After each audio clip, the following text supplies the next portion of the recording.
Hello, नमस्कार. श्री स्वामी समर्थ. तर आज आपण श्रीकृष्ण जन्माष्टमीची पूजा कशी करायची तर ते बघणार आहोत. तर त्याच्यासाठी मी इथे काही साहित्य घेतलेलं आहे. तर इथं बघा, पूजेसाठी मी फुलं घेतलेली आहे, तुळशीपत्र घेतलेलं आहे, बाळकृष्णांसाठी ते हार, मोरमुकुट आणि ड्रेस घेतलेला आहे, पाणी घेतलेलं आहे, पंचामृत घेतलेलं आहे, बाळकृष्णांची छोटीशी मूर्ती घेतलेली आहे. त्याच्यानंतर प्रसादाला गोपाळकाला घेतलेला आहे, दही घेतलेलं आहे आणि लोणी घेतलेलं आहे. ते अशा प्रकारे मी सर्व साहित्य घेतलेलं आहे. तर इथं बघा, मी एक चौरंग घेतलेला आहे. त्या चौरंगावरती लाल वस्त्र अंथरून घेतलेलं आहे, दिवा लावून घेतलेला आहे, दिव्याचीही पूजा करून घेतलेली आहे आणि अशा प्रकारे मी झुला बनवून घेतलेला आहे. तर ह्या झुल्यावर मी फुलांच्या पाकळ्यांनी अशा प्रकारे सजवून घेतलेला आहे. तुम्हाला जसं जमेल तसं सजवू शकता.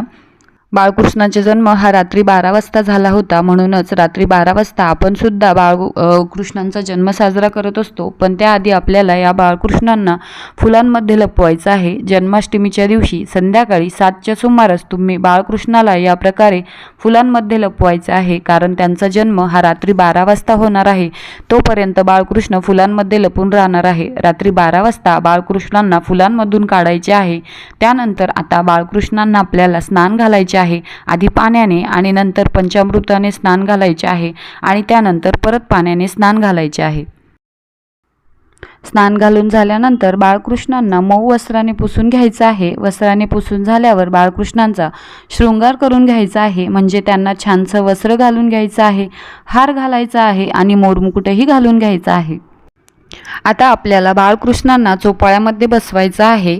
आता या बाळकृष्णांना चंदन लावून घ्यायचं आहे. त्याचबरोबर हळदी कुंकूही वाहून अक्षता अर्पण करून घ्यायच्या, फुलं वाहून घ्यायची आणि त्यानंतर आपण बाळकृष्णांना तुळसही अर्पण करून घ्यायची आहे.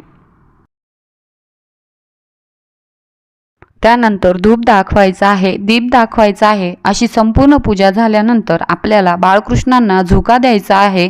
येत असेल तर पाळणाही म्हणायचा आहे.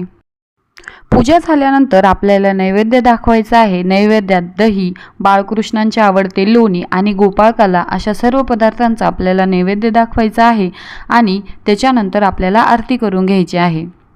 धन्यवाद. श्री स्वामी समर्थ.